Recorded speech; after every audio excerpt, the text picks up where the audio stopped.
श्रीमद्वाल्मीकि रामायण अयोध्या कांड अध्याय 81। प्रातःकाल के मंगलवाद्य घोष को सुनकर भरत का दुखी होना और उसे बंद कराकर विलाप करना, वशिष्ठ जी का सभा में आकर मंत्री आदि को बुलाने के लिए दूत भेजना। इधर अयोध्या में उस अभ्युदय सूचक रात्रि का थोड़ा सा ही भाग अवशिष्ट देख स्तुति कला के विशेषज्ञ सूत और मागधों ने मंगलमयी स्तुतियों द्वारा भरत का स्तवन आरंभ किया।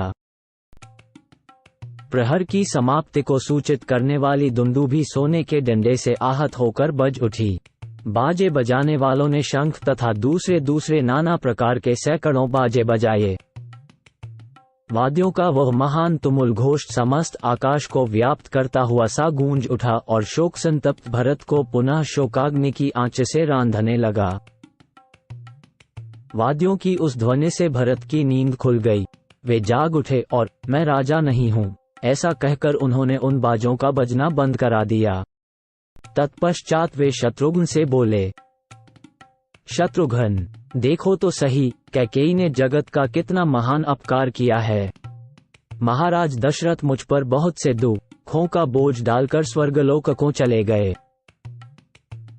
आज उन धर्मराज महामना नरेश की यह धर्ममूला राजलक्ष्मी जल में पड़ी हुई बिना नाविक की नौका के समान इधर उधर डगमगा रही है।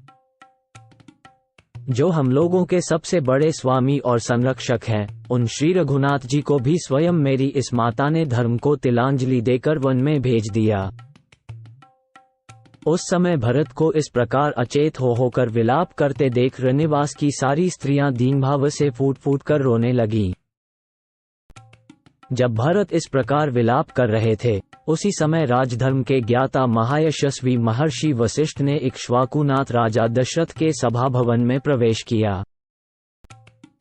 वह सभा भवन अधिकांश सुवर्ण का बना हुआ था। उसमें सोने के खंभे लगे थे। वह रमणीय सभा देवताओं की सुधर्मा सभा के समान शोभा पाती थी। संपूर्ण वेदों के ज्ञाता धर्मात्मा वशिष्ठ ने अपने शिष्यगण के साथ उस सभा में पदार्पण किया और सुवर्णमय पीठ पर जो स्वस्तिकाकार बिछौने से ढका हुआ था, वे विराजमान हुए। आसन ग्रहण करने के पश्चात उन्होंने दूतों को आज्ञा दी, तुम लोग शांत भाव से जाकर ब्राह्मणों, क्षत्रियों, योद्धाओं, अमात्यों और सेनापतियों को शीघ्र बुला लाओ।